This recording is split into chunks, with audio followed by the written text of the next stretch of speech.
So here's something you're not going to see every day. I am drinking a Pepsi. Welcome to Witch Michelle. If you're joining me on my YouTube channel, I would really like it if you would subscribe and hit the notification bell.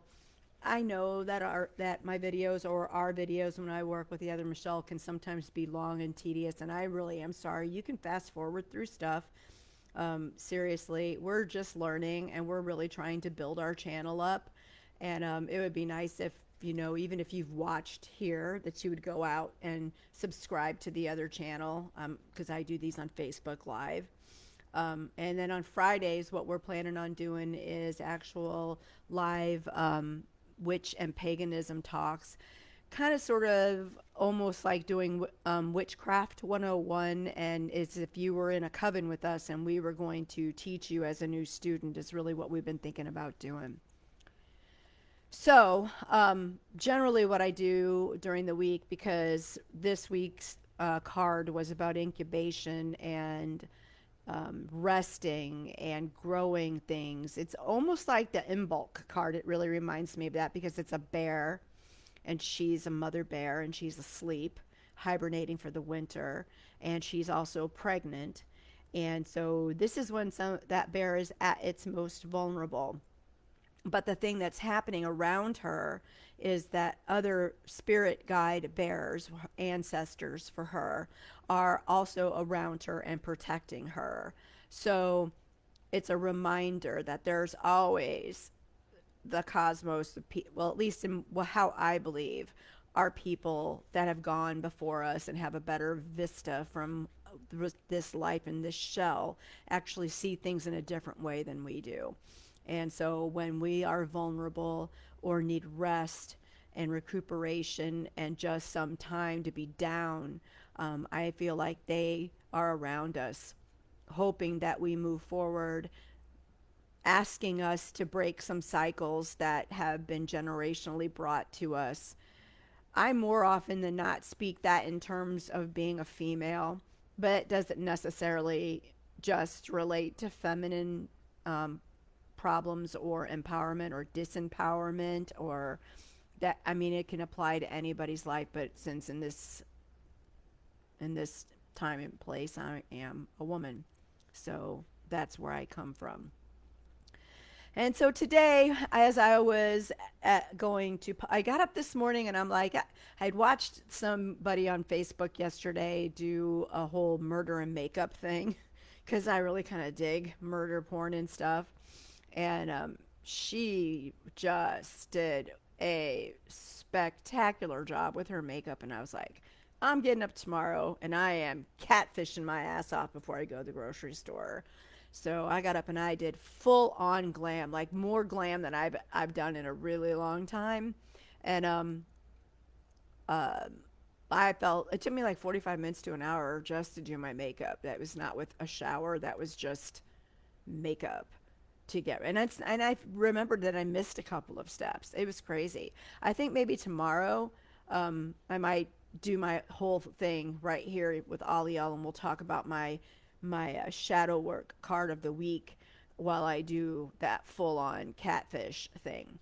But so then I got to the grocery store and I only had a few things that I wanted to pick up because I decided that since I was home today that I would do Sunday dinner. And we're like Greek Italian that oh, excuse me, Pepsi. All the all Greeks and Italians are pretty close in relationship, and I decided that I needed to make gravy today. So I made spaghetti sauce, and it's in the crock pot, and doing the full on like Greek Italian dinner thing. It smells really good. So, but while I was at the grocery store, I had the granddaddy of all panic attacks, and I haven't had one in a really long time, unless I hadn't been taking my meds. And I did take my meds this week or this month. I've been pretty diligent since January started to make sure that I didn't miss. Sometimes that happens with me with my depression medication. I take it and then I feel good and then I don't think about it because I feel good, so I'm not thinking about taking it. But today for whatever reason, I was almost done with my shopping, and I literally had to push my cart up to customer service and say to her, I have to get out for a minute. I'm about to like lose my shit. I'm having a panic attack. I'm going to leave my cart right here and go out the door and take my mask off because I can't breathe. And and I know in my head that I really can breathe, and I know that it's a panic attack, and I know it's going to pass, but I didn't want to freak out in the middle of the store because boy, did I feel it coming. It was like a volcano starting at my fucking gut and coming all the way up my chest. And I knew that I was just about to fucking lose it if I didn't get out that door. And so out the door I went, and an older woman followed me out, and she said, are you okay? And I said yes. And she said, are you sure it's just a panic attack? And I said yes. And she goes, you don't need me to call anybody? And I said no. And she said, you're positive, right? And I said no, this happens to me, it's happened to me a lot of times. This is a panic attack. I'm okay. I just don't know what brought it on, which really was just, that was even making the panic attack even worse and gearing up my anxiety worse. Why am I feeling this way? I don't get what's happening to me. And so she sat with me for a minute and said, you know, I have them too, and I hope you feel better. And she went on about her day, and I just leaned up against a column and cried, you know, for 5, 6 minutes, just trying to fucking get through the panic attack and reminding myself that this is just, it takes time. You know, I knew it would pass. I knew I was going to be okay. But in that moment, I just wasn't. And it was frustrating not to know why this was happening to me. So felt better, went in. The customer service rep was really super cool and said, are you sure you're okay? Yes, I'm fine. Do you need anything else? No. If you do need something, will you come and tell us, because we'll do whatever we need for you. It happens, don't worry about it. And I thanked her. I got my shopping done, did forget one item on the list, but fuck that, who cares? And I've decided not to drink in January. And just let me tell you something, I almost went and picked up beer because I was like, fuck this. I need a drink. I don't even have any cannabis. I have nothing to smoke at all here. So I'm just like in a place where I don't even know what to do because it's gone, at least the worst of it, but it's still there. I have an underlying sense of really bad juju right now, like some bad shit is about to happen. And I'm sure that that has to do with the collective in our country right now and all the stuff we've been through since the election, and now coming up 4 days away from the fucking inauguration. I'm sure that that is contributing to how I feel. But the need to drink is strong right now, and that I'm not doing it is really fucking like big for me, like seriously big. So I decided that instead of pulling some fucking other shadow work card, because holy mother of God, I really don't want to read anything dark right now. My girlfriend Michelle, the other witch Michelle, actually got me a Light Seekers deck, and so I decided that I was going to pull that card instead, because I didn't want to. Oh, look at this. How this. I'm just trying to see. Sometimes when I do Facebook, I can't see if people are actually there, so I have to look on my phone. That I should pull a card out of this Light Seekers deck. It's such a cool deck.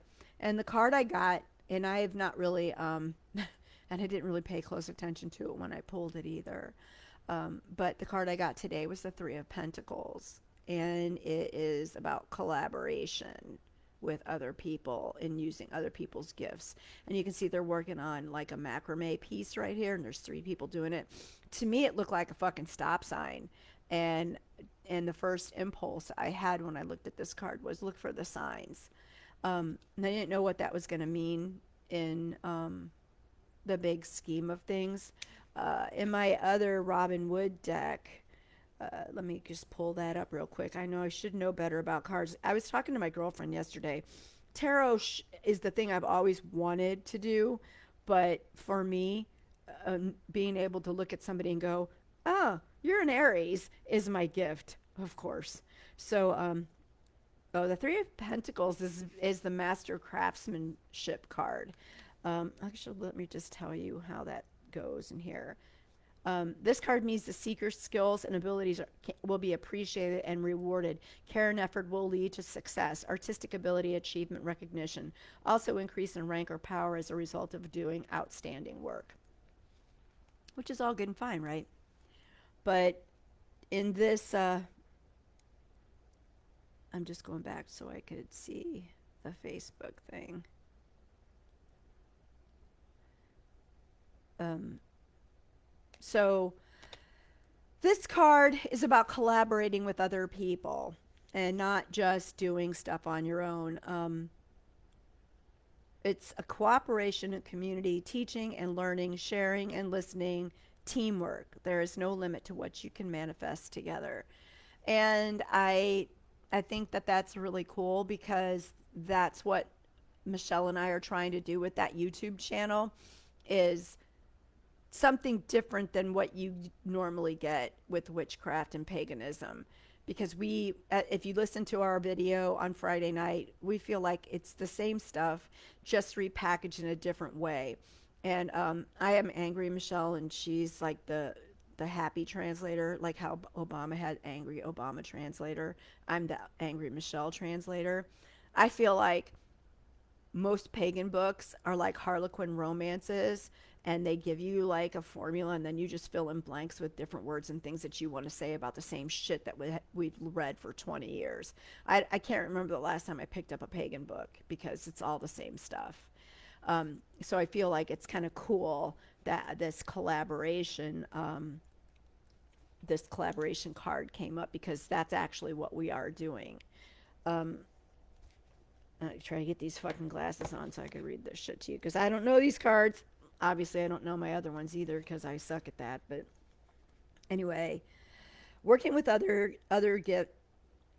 working with others gifts us with the opportunity to learn from one another and blend energies to create something totally new.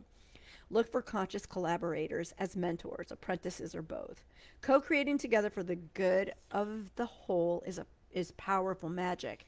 And I think that that's what we're trying to do. We're trying to collaborate um, for the good of the whole of witches and pagans that maybe have been on a path for a really long time, but have never really worked with somebody as a teacher. Everything they've done has either been online or from books that they've read or just trying to do it themselves. Nothing wrong with any of those things, but I do truly believe in having some sort of formal education in paganism and witchcraft. Even I got my first degree in a traditional British coven because I wanted that, because I felt that there was something important to be learned from just the camaraderie, the manipulation of magic, to understand what your words and what you're doing means, the effects that it can have on your life when you're throwing stuff at other people or even at your own self. So I think it's important. And so we are trying to um, bring a fresh perspective on what it means to wield magic and what some of the things people say and do that we think maybe just need a little explanation. I'm trying to channel nice Michelle right now. Mostly what I would like to say is some people just fucking think, okay, I'm a witch, so now I'm just going to pick up this wand and I'm going to wave it around in a circle and I'm going to make some shit happen.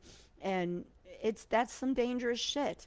I mean, if you truly believe that that wand and that athemi that you're using and the magic that you're wielding and the circle that you're casting is doing something, then you ought to know what you're doing. I mean, you don't just get in a car at 16 and drive. Your parents or driver's ed or somebody shows you how to fucking drive before you're allowed to take a 2,000-pound fucking vehicle out on the road and drive it so you don't kill somebody or yourself when you don't know what you're doing, because shit happens, you panic, and you need to be able to control the panic so that you can control the car and keep everybody in the car, around the car, and businesses and people and houses and shit safe, right? So magic is no different than that.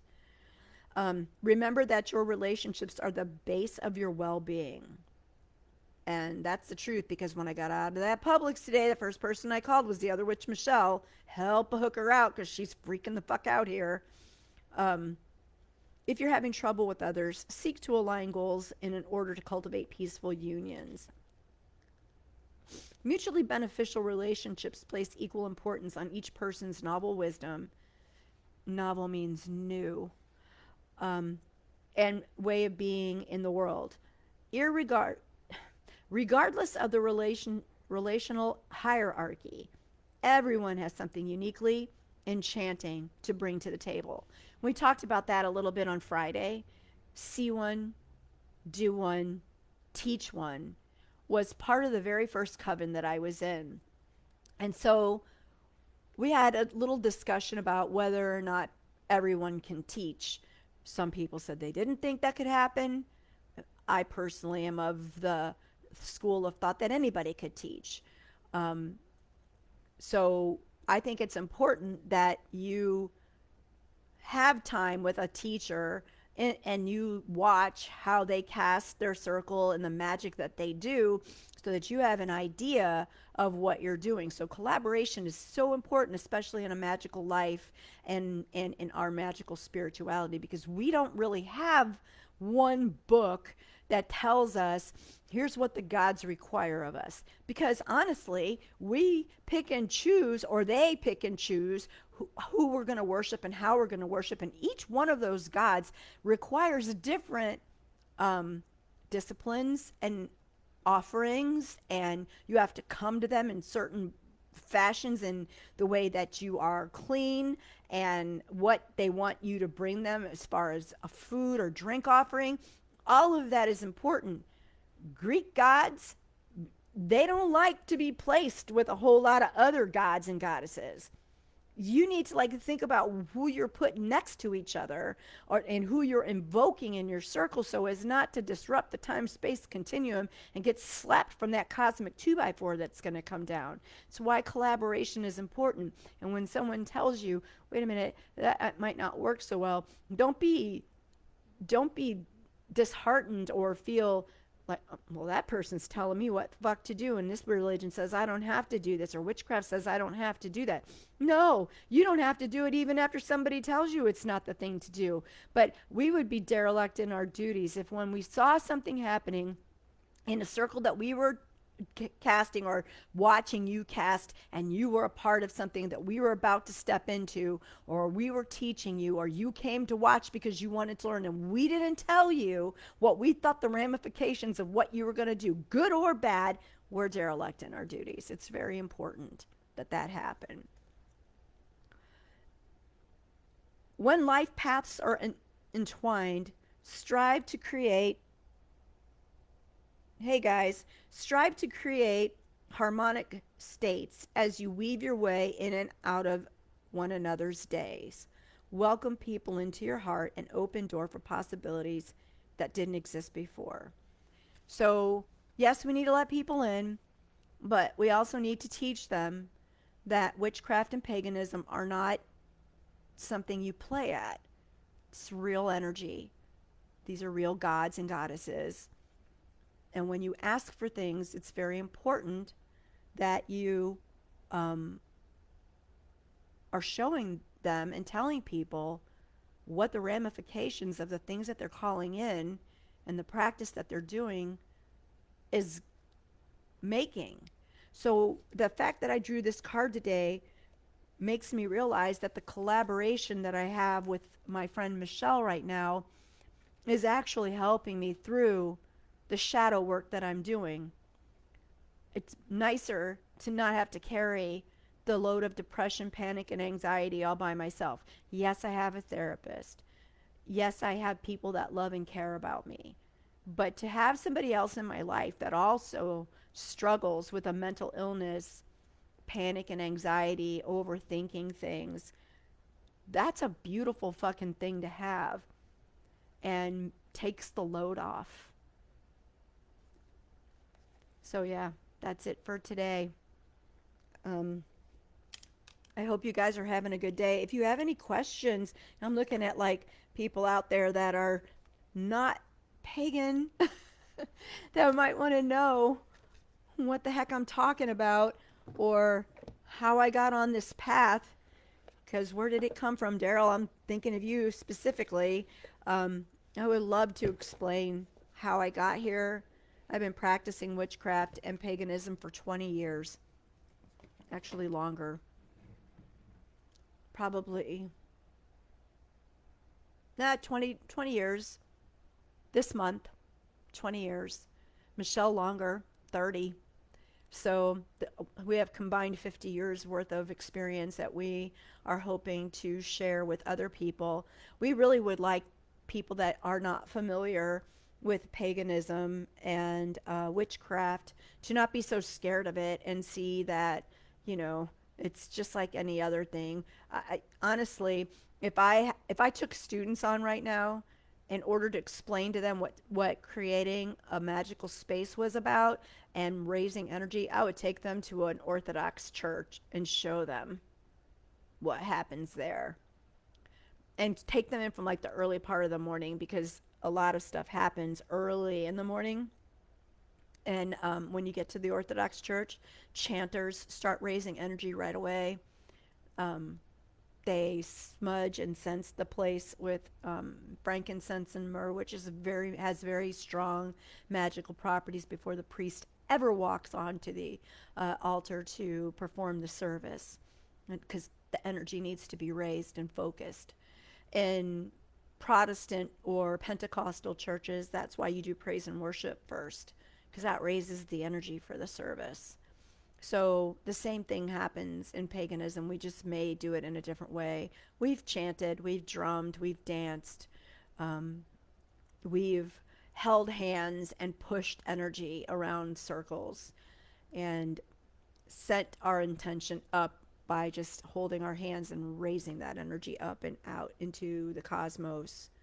So if anybody has questions, I would for sure love to answer those questions and help you to not be so scared of what we do, because it's really not so bad. And I understand that you might be scared because when I first got into it, it was really foreign to me. And I was like, holy shit snacks, man. What are you talking about, this goddess stuff?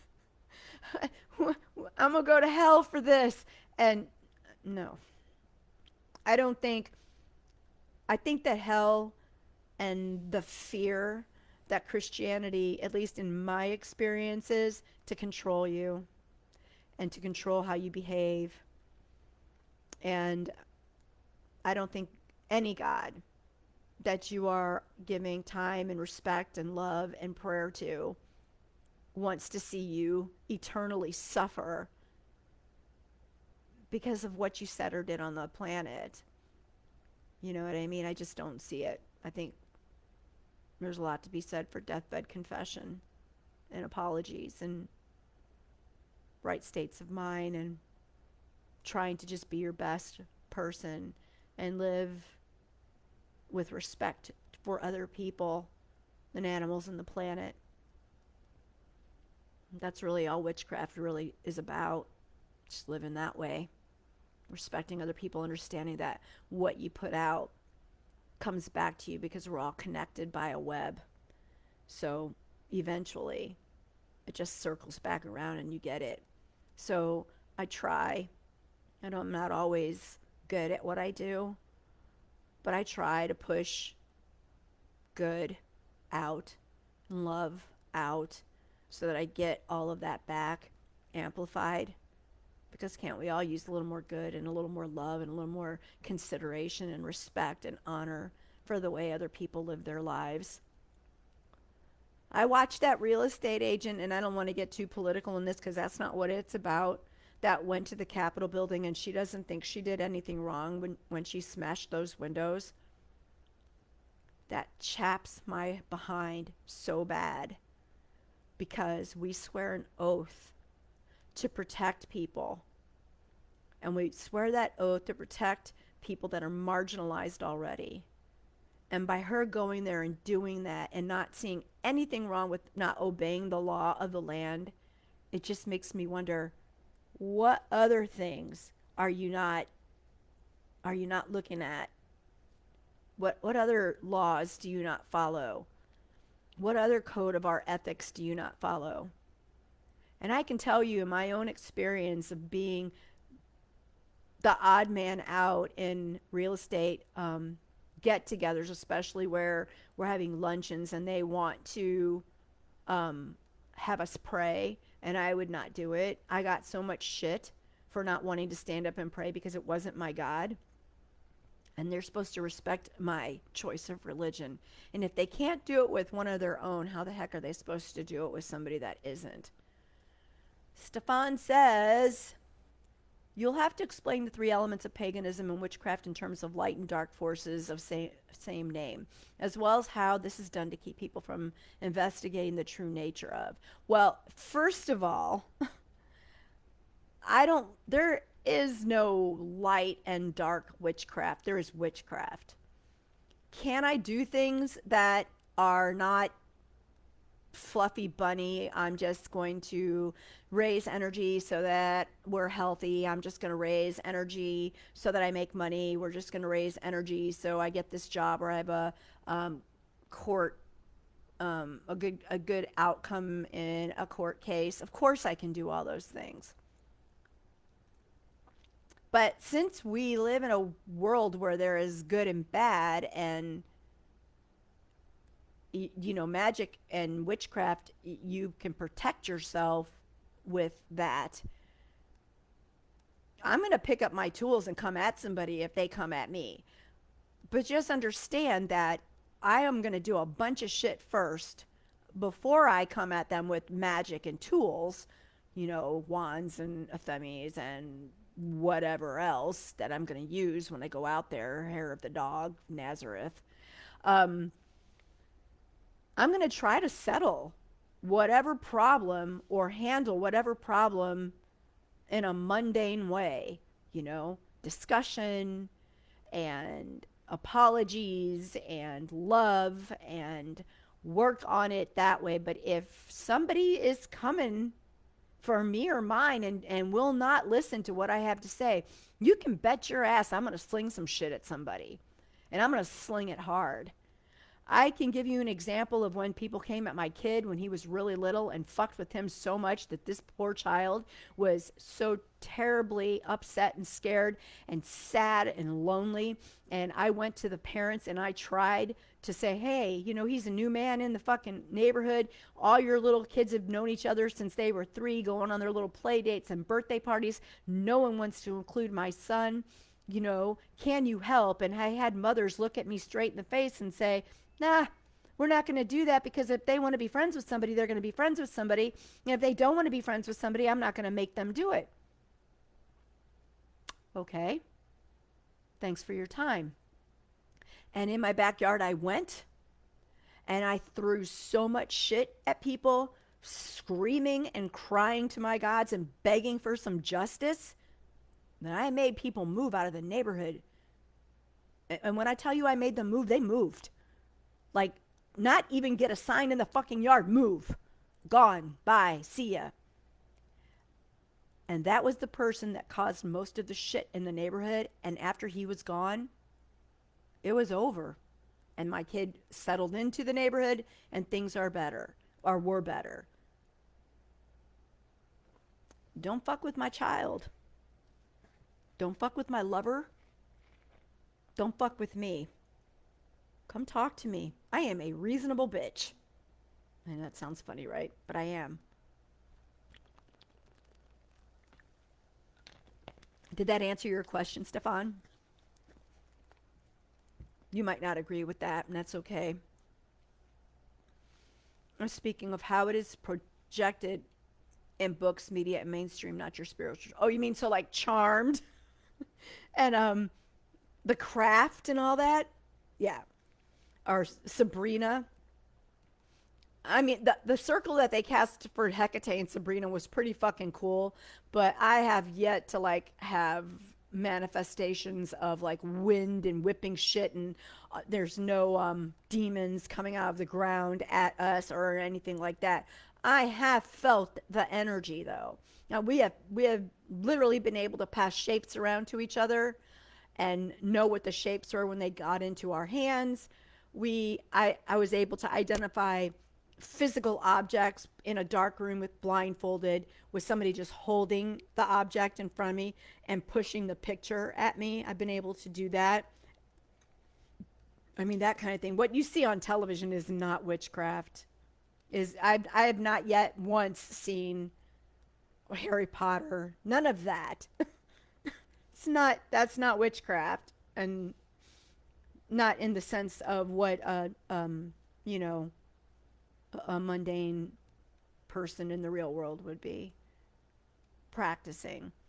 I mean, mostly my practice is, and I know you said it's not about my practice, but what you see is not what it happens.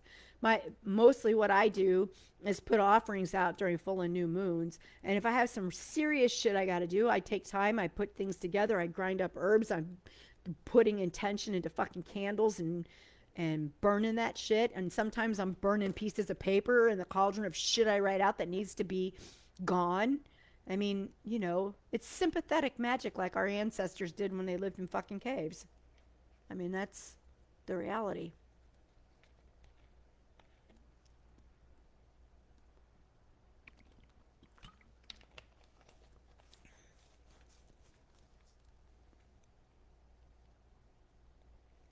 So I don't know if that's you know, you should come listen on Friday when we talk next week. Stefan says, I picked up on your spirit and we're good. We both know that there are some witches on some whole different shit. Oh, sure. I'm sure there are people that see all that crap on television and think to themselves, I am going to make somebody's car flip on the interstate because this bitch is pissing me off. When in reality, what's probably going to happen is your car is going to flip. You know, you're not. Anytime I've ever tried to get a point across using my magic, I've never wanted anybody to be physically harmed. Not at least to the point of death. I've got wards up all around my house that'll make you sick if you're going to come here and you don't have good intentions. And not sick I have to go to the hospital, but sick that you might not feel like you could leave the house sick. There's, you know, pure intentions. Don't come to fuck with me. Don't come to fuck with mine. And collaboration helps with that. I learned that from other witches. I just recently did wards again. Just like around in December. I did some more wards, put some shit up, smudged the house, cleaned it. Queen of England is a witch of evil. Yeah, well, I'm not gonna disagree with that, but I don't know enough about it. I do think it's kind of crazy that she looks the way she does and she's as old as she is. I mean, like, seriously, my parents' age, and she's still like booking. You know, I heard the other day though, it's little people, short people live longer than most people do. So that's a good thing. We have longer lifespans. Maybe that's all there is to it. I don't know. I don't give her much thought. She's just a figurehead as far as I'm concerned, and gets a really easy ass life just because she was born in some royal blood. What the fuck does that mean? How do I know I don't have some Greek royal blood? There was kings and queens in Greece. Probably not. We were farmers. Anyway, yeah, 33 minutes. People are going to get bored when I put this out on YouTube, but I enjoyed talking with you guys today. Friday night at 6. We don't know what the topic's going to be yet, but it's going to be a private room, just like this. You'll see it go live, and you'll be able to make comments and stuff, but you won't be able to talk to us like on the video, unless ever you want to be interviewed or talk about something. We would sure like to invite you into the room before we lock it down. So make it a good Sunday, you guys. I feel a little better now that I talked to you all about what happened today. It's kind of crazy, right? Gonna go play some video games, eat some snacks since it's my cheat weekend. I take 2 days and I didn't drink, so I still feel like I could use a beer, but I'm not gonna do it. I think I need to call Bob, have him talk me off that ledge. All right, I love you guys. Peace out.